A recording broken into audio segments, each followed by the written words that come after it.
आत्मनिर्भर भारत अभियान को रामागुंडम खाद कारखाना भी सशक्त कर रहा है।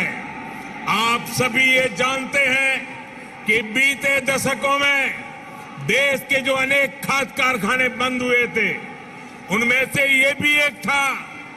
2015 में हमने इसको फिर से चालू करने के लिए काम शुरू किया। लगभग 6,500 करोड़ रुपए का निवेश किया। अब यहां फर्टिलाइजर का उत्पादन शुरू हो चुका है। बहुत जल्द इसको भी राष्ट्र के लिए समर्पित कर दिया जाएगा। ये तेलंगाना के किसानों के लिए, भारत के किसानों के लिए कितनी बड़ी सुविधा है, इसका आप अंदाज लगा सकते हैं। इससे खाद पर हमारी विदेशी निर्भरता कम हो जाएगी। भाइयों और बहनों, हमारा निरंतर प्रयास है कि तेलंगाना के किसानों का जीवन आसान हो, उनको अपनी उपज का अधिक से अधिक लाभ मिले। तेलंगाना में पानी से जुड़े लगभग 35,000 करोड़ रुपए से अधिक के 5 बड़े प्रोजेक्ट पर केंद्र सरकार काम कर रही है। बीते 6 सालों में केंद्र सरकार ने तेलंगाना के धान किसानों से लगभग 1 लाख करोड़ रुपए का धान खरीदा है। धान किसानों को लागत का 1.5 गुना पैसा भी दिया है।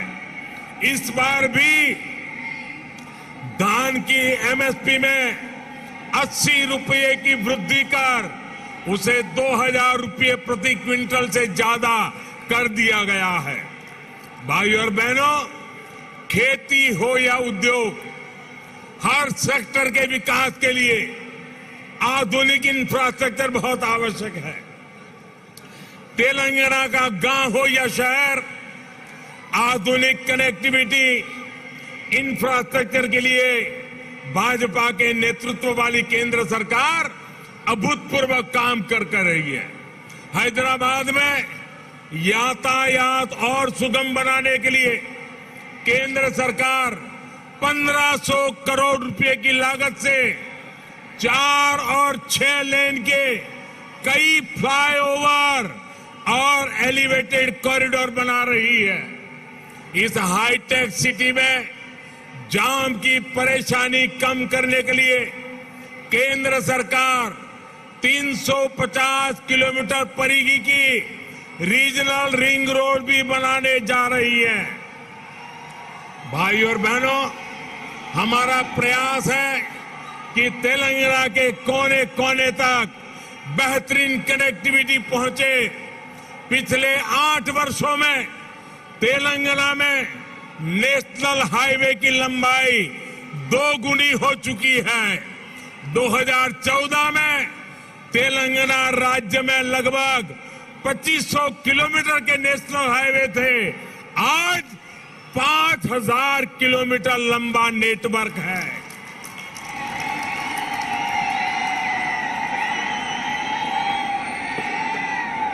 शहर ही नहीं, गांवों को भी नेशनल हाईवे से जोड़ते हुए 2,700 किलोमीटर से अधिक की सड़कें बनाई जा चुकी हैं।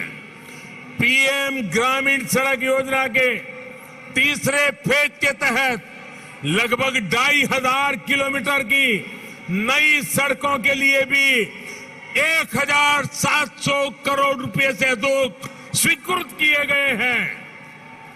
इसी प्रकार रेलवे में भी बीते 8 वर्षों में तेलंगाना के लिए 31,000 करोड़ रुपए से अधिक के प्रोजेक्ट स्वीकृत किए गए हैं। लगभग 180 किलोमीटर की नई रेल लाइन तेलंगाना में बिछाई जा चुकी है।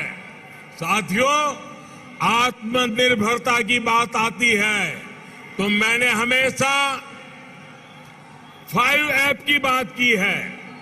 Farm to fibre, fibre to factory, factory to fashion और फैशन टू फॉरेन। ये बात मैं कह रहा हूं। इसी सोच के तहत हमने तय किया कि टेक्सटाइल में देश के एक्सपोर्ट को बढ़ाने के लिए हम देश में 7 मेगा टेक्सटाइल पार्क बनाएंगे। टेक्सटाइल पार्क जब लगता है तो किसान को भी फायदा होता है, मजदूर को भी काम मिलता है, व्यापार कारोबार भी फलता फूलता है। इनमें से एक मेगा टेक्सटाइल पार्क का निर्माण तेलंगाना में भी होने वाला है।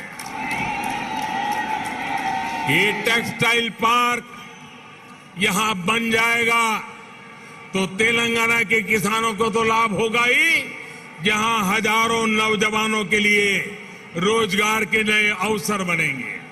साथियों, हैदराबाद देश की आत्मनिर्भरता का, देश के आत्मविश्वास का प्रमुख सेंटर है। तेलंगाना के दूसरे शहरों और गांवों में भी असीम सामर्थ्य है। यहां के खेतों में, यहां के किसानों के पास देश और दुनिया को देने के लिए बहुत कुछ है। यहां प्रकृति ने भी कोई कमी नहीं रखी है। मैं आपको विश्वास दिलाता हूं कि जब तेलंगाना में भाजपा की डबल इंजन सरकार बनेगी तो तेलंगाना के शहर, तेलंगाना के हर गांव विकास के लिए यहां और तेजी से काम होगा। हमें सबको पॉजिटिविटी से जोड़ना है, सबको विकास से जोड़ना है। तेलंगाना के विकास की गति को हमें और तेज करना है। सबका प्रयास से ही हम तेलंगाना को विकास के नए शिखर पर ले जा सकते हैं। मेरे प्यारे तेलंगाना के भाइयों बहनों, विशेषकर मेरी माताएं बहनें, विशेष करके मेरे जोश से भरे नौजवान, आप इतनी बड़ी संख्या में हम सबको आशीर्वाद देने के लिए आए हैं। इसलिए मैं हृदय से तेलंगाना वासियों का नमन करके अभिनंदन करता हूं। सक्सेसफुलिंग दी killing the federal system of India,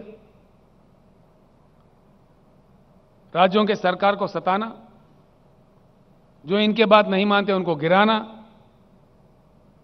इतने महान लोग हैं। ये एक आश्चर्यजनक बात है सर, आश्चर्यजनक। यहां महान केंद्रीय मंत्री है जो मोदी साहब के क्लासेस सुन के ट्रेंड है, बड़े महान मंत्री देख रहे। केंद्रीय मंत्री आज हैदराबाद में कह रहे, बड़ा आश्चर्य होता है साहब। यहां पे 119 एमएलए सीट है, जिनमें से हम और हमारे फ्रेंडली पार्टी मिलके 100 सीट हम जीत लिए थे। 88 तो हम जीते थे, 95 सीट्स हम जीते थे, 3/4 मेजॉरिटी। उसके बाद में हमारी संख्या बढ़ी। आज टीआरएस के एमएलए है 103, 104, और हमारे एक फ्रेंडली पार्टी है, उनके एमएलए 7। और माननीय केंद्रीय मंत्रीगण जो हैदराबाद में बैठे हुए हैं, वो कह रहे हैं महाराष्ट्र में जैसा सरकार गिरा है तेलंगाना में देखने को मिलेगा, तेलंगाना सरकार भी गिराएंगे। ठीक बात है, गिराइए।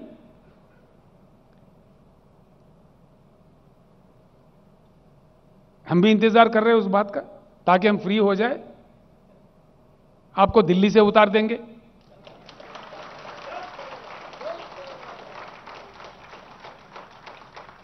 हमेशा हमेशा क्रांति का रास्ता क्राइसिस से ही बनता है।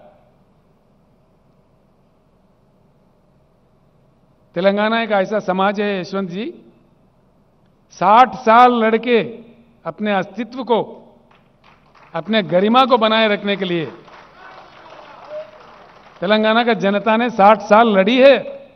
आखिरकार अपने बलबूते, अपने राज हासिल करके आज आगे बढ़ रहा है, आप सब लोगों के आशीर्वाद से। एक जंग और लड़नी पड़े, तेलंगाना कभी पीछे नहीं हटेगा। दूसरी तरफ भारत का अपमान इस कदर हो रहा है अंतर्राष्ट्रीय स्तर पर जिससे हमें बहुत बड़ी चिंता है। करोड़ों लोग, हमारे लोग बाहर अपना जिंदगी जीते हैं, छोटा मोटा बड़ा, कुछ ना कुछ नौकरी, करोड़ों, कई करोड़ है।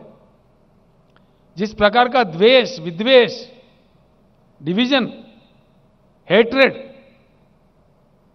युवाओं का सोच विचार को आप पोल्यूट कर रहे हैं, यह देश के लिए अच्छा है मोदी जी? मैं कह रहा हूं, हमारा इतिहास है, हमारे परंपरा है, हमारा देश का गरिमा है, सहनशील देश है, हमारे सहिष्णुता है, हमारा संस्कार रही है। जीवो और जीने दो। आप आधा पेट खाओ लेकिन अगला को खिलाओ। शास्त्री जैसा महान नेता उपवास रखने के लिए कहा, सब देश के लिए, देश के गरीबों के लिए। जो अमीर लोग हैं, हफ्ते में एक बार का खाना बंद करके गरीबों को दो। ऐसे महान नेता थे। आज किस प्रकार के नेता हम देख रहे हैं? इधर खुदवाई करो, उधर खुदवाई करो। यह है देश भारत?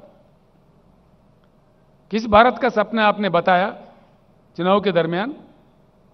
और किस प्रकार का नजारा आप आज दिखा रहे हैं? आपका प्रदर्शन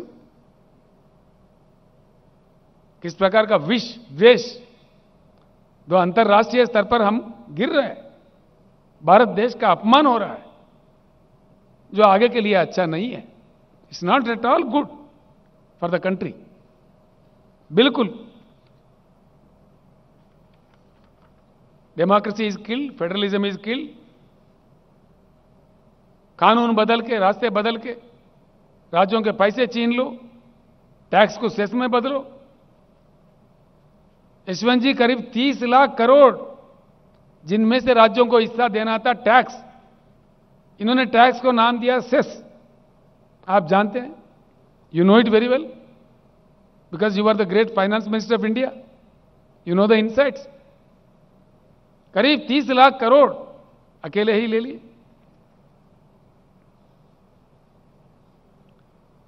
हैरत तो इस बात की है, जिनको पूरे देश ने मान्यता दी है, और विदेशों में भी,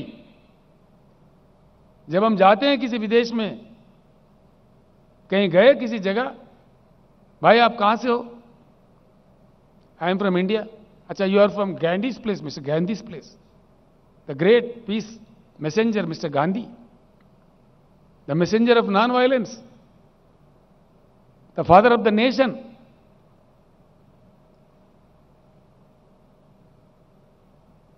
अरे आपका इतना मतलब impatience, father of the nation को भी आप लोग अपमानित करते हो। फादर ऑफ द नेशन, स्वच्छ भारत मिशन में गांधी जी का ऐनक लगाते, गांधी जी के समाज पे आप नाटक करते, प्रदर्शन, और आपके लोग गांधी जी का कितना अपमान करते हैं हर दिन। इस चीज के बारे में क्या मोदी जी आपको मालूमात नहीं है? क्या आप इतने दुर्बल प्रधानमंत्री, कमजोर प्रधानमंत्री, इनको कंट्रोल नहीं कर पाते? गांधी जी को हमारे देश में हमारे देशवासी अपमानित करे, ये अपने आप को अंतर्राष्ट्रीय स्तर पर सर झुकाने की बात है, भारत के गरिमा को कम करने की बात है। ये भारत के इज्जत को बढ़ावा नहीं देगा। क्या कहेंगे दुनिया हमको? बाहर देशों में क्या कहेंगे लोग हमको? हमारे, जिनको हमने जाति पिता, जो फादर ऑफ द नेशन कहा, हम खुद उनके अपमान करें तो अंतर्राष्ट्रीय स्तर पर भारत का गरिमा क्या होगा? इतना भी आपके पास इंफॉर्मेशन नहीं है मोदी जी? आप अंदर से उचका रहे हो, बाहर नाटक कर रहे हो। देश जान गए आप क्या है।